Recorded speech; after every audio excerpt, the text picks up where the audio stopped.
Meet Jonah. He was a man who sometimes talked with God. One sunny morning, God gave him a very important job, a special mission. God said, "Jonah, I need you to go to the big city called Nineveh. The people living there were not being very kind to each other. They were making lots of unhappy choices. God wanted Jonah to travel all the way there and tell them very clearly to change their ways and start being good." This was a truly big task, a really enormous responsibility for Jonah. He felt a little flutter like tiny butterflies in his tummy just thinking about it, but God trusted him. He knew Jonah could do it. Jonah stood very still and listened carefully. He heard God's voice as clear as a bell ringing in the quiet morning air. But deep inside, Jonah felt all wobbly and unsure. Nineveh? Oh dear, the people in that city were known far and wide for being grumpy, mean, and sometimes even like bullies. Jonah thought they were not nice at all, and he didn't really like them very much, if he was being honest. What if they didn't listen to his important message? What if they were mean for telling them? The thought made his knees feel like wobbly jelly. He really wasn't sure he wanted to do this scary job at all. He felt a bit afraid and a strong urge to hide.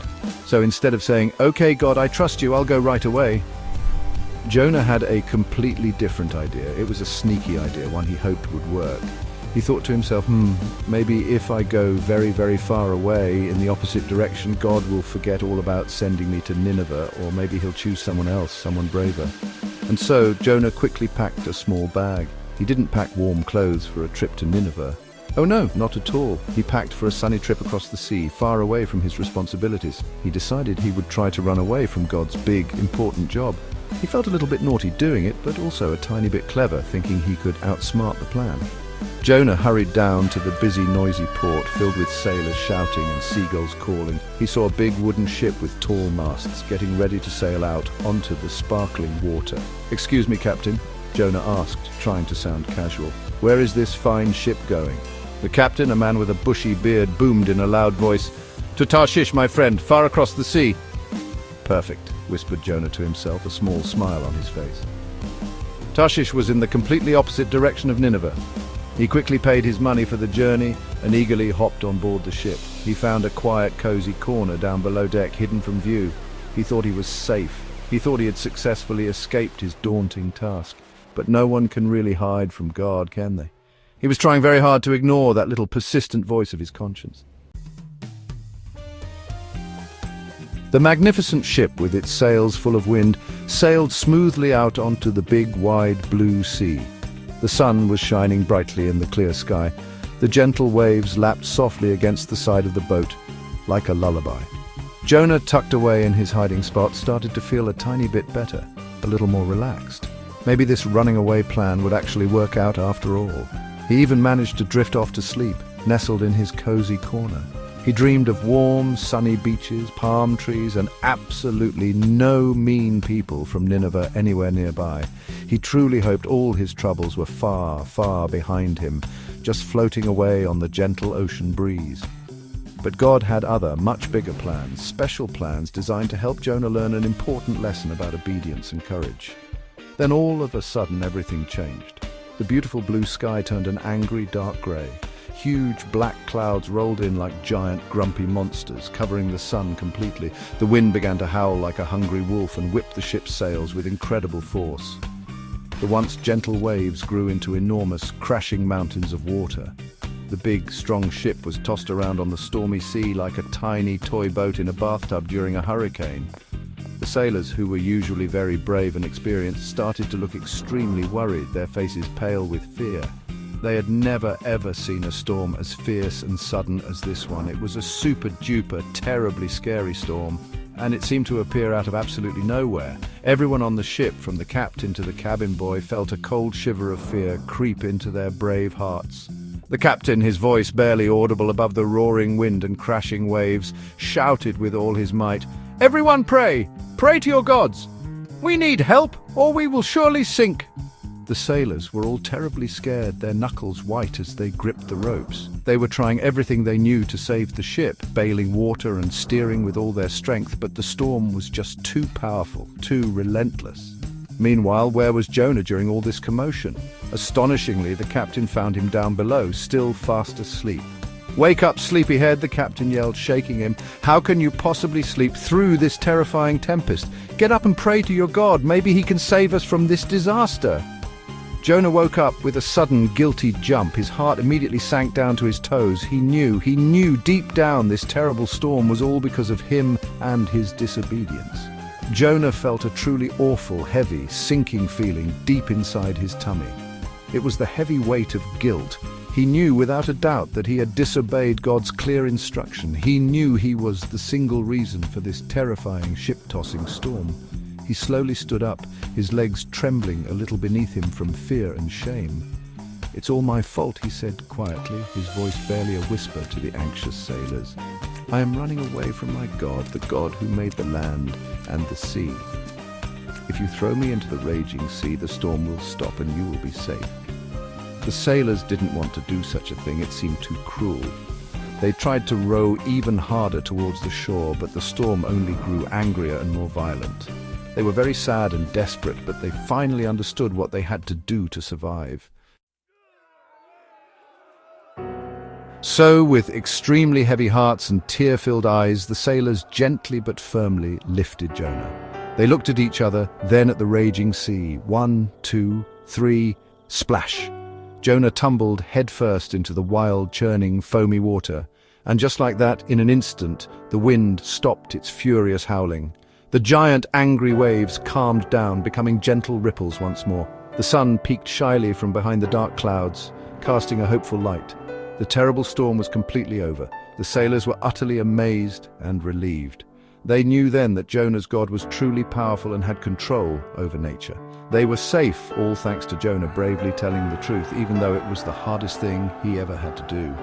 They watched with wide eyes as Jonah disappeared beneath the now calm surface of the waves, wondering about his fate. But God, in his great wisdom and love, wasn't trying to hurt Jonah or punish him forever. God loved Jonah very much, even when Jonah made mistakes. He wanted to give Jonah a very important second chance. He wanted Jonah to learn a big lesson about forgiveness and doing the right thing. So just as Jonah thought he was going to sink down to the dark bottom of the sea, God sent something truly amazing and unexpected. A giant fish. It was bigger than any fishing boat, bigger than any fish Jonah had ever seen or even dreamed of in his wildest imagination. With one enormous, swift gulp, the giant fish swallowed Jonah whole in a single bite. It was very dark and probably a bit slimy and smelly inside the fish's belly. Can you even begin to imagine what it would be like inside the belly of a giant fish? It was probably very, very dark, with no windows to peek out of. And goodness, it must have been very smelly, like old seaweed and fishy dinners. Jonah had a lot of quiet time to think in there. With nowhere to go and nothing else to do, he sat there, surrounded by the gurgling and sloshing sounds of the fish's insides, for 3 whole long days and 3 whole long nights. He felt incredibly sorry for what he had done. He knew now that he had made a very big mistake. He had tried to run away from God and his important mission, but he realized God was still with him, watching over him, even in the dark belly of a giant fish. He understood that running away never solves problems, it often just makes them bigger. He started to talk to God, a quiet prayer from a very unusual place. "Oh dear God," Jonah prayed earnestly from deep inside the fish's tummy, his voice full of regret. "I'm so very sorry. I was really scared and I didn't want to go to Nineveh because I thought they were too mean. I know now that you wanted me to go and tell the people there to stop their unkind ways and to turn back to you. Please forgive me for running away and causing so much trouble. If you give me just one more chance, a second chance, I promise with all my heart that I will do exactly what you asked me to do. I will go to Nineveh." Jonah really truly meant every single word of his prayer. He had learned his lesson the hard way, but he had learned it well. He understood that God's way was always the best way, even if it seemed difficult or scary at first. He just hoped and prayed that God would hear his heartfelt plea from the depths of the ocean. And God, who is always listening and full of kindness, heard Jonah's prayer coming from that strange, fishy place. He knew that Jonah was truly sorry and that his heart had changed. And God is so wonderful because he is full of endless love and amazing forgiveness, always ready to welcome us back. So, God spoke to the giant fish, giving it a new instruction. And can you guess what that enormous fish did next? It started swimming quickly towards the land, towards the sandy shore, and then with a big gurgly whoosh, and perhaps a rather loud, which was probably a bit yucky and gross for Jonah, the fish spat Jonah out right onto the dry, sandy beach. Jonah tumbled out, a bit slimy, a bit dizzy, and probably smelling very strongly of fish food, but he was safe and sound. He was so incredibly happy and thankful to be out of the fish and feeling the warm sun on his face. And then, almost immediately, God spoke to Jonah again, his voice gentle but firm. "Jonah," God said, just like he had before, "get up now and go to the great city of Nineveh. Tell all the people there my important message." This time Jonah didn't hesitate. He didn't try to run away. He didn't make up any excuses about why he couldn't go. He knew, deep in his heart, what he had to do. He quickly got up, brushed as much sand and seaweed off himself as he could, though he probably still looked a bit messy, and started walking determinedly towards the city of Nineveh.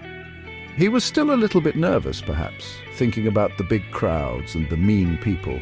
But this time he was also feeling brave and strong. He knew God was with him every step of the way, and he was finally ready to obey. This was his precious second chance, and he wasn't going to waste it for anything. Jonah walked through the huge, bustling city of Nineveh. It was a very, very large place, with tall buildings and streets full of people going about their day. He took a deep breath and started to shout God's message loud and clear for everyone to hear. In 40 days from now, the great city of Nineveh will be turned over and destroyed if you don't stop your mean and wicked ways and tell God you're sorry. He told everyone he met, from the market sellers to the children playing in the streets. He told them that God wanted them to be kind to one another, to stop their fighting and to ask for his forgiveness. Jonah was very brave. He did the hard thing he had been so afraid of before. He delivered God's important message just as God had asked him to. He still worried a little if they would listen, if they would change, but he knew he had done his part faithfully. And do you know what happened next? It was truly amazing. The people of Nineveh listened carefully to Jonah's words. They heard God's serious message and they believed him. From the powerful king sitting on his throne down to the littlest child in the simplest home, everyone in the entire city of Nineveh said they were truly sorry for being mean and unkind. They stopped their bad habits and started to be good to each other. They changed their ways completely, and God, who is so incredibly loving and always so quick to forgive when he sees a sorry heart, saw that the people of Nineveh had truly changed. So he forgave them. Jonah learned a very big lesson that day. God loves everyone, even people he once thought were just bullies and didn't deserve kindness. And most importantly, he learned that our wonderful God always gives second chances. Isn't that the most hopeful and wonderful news ever?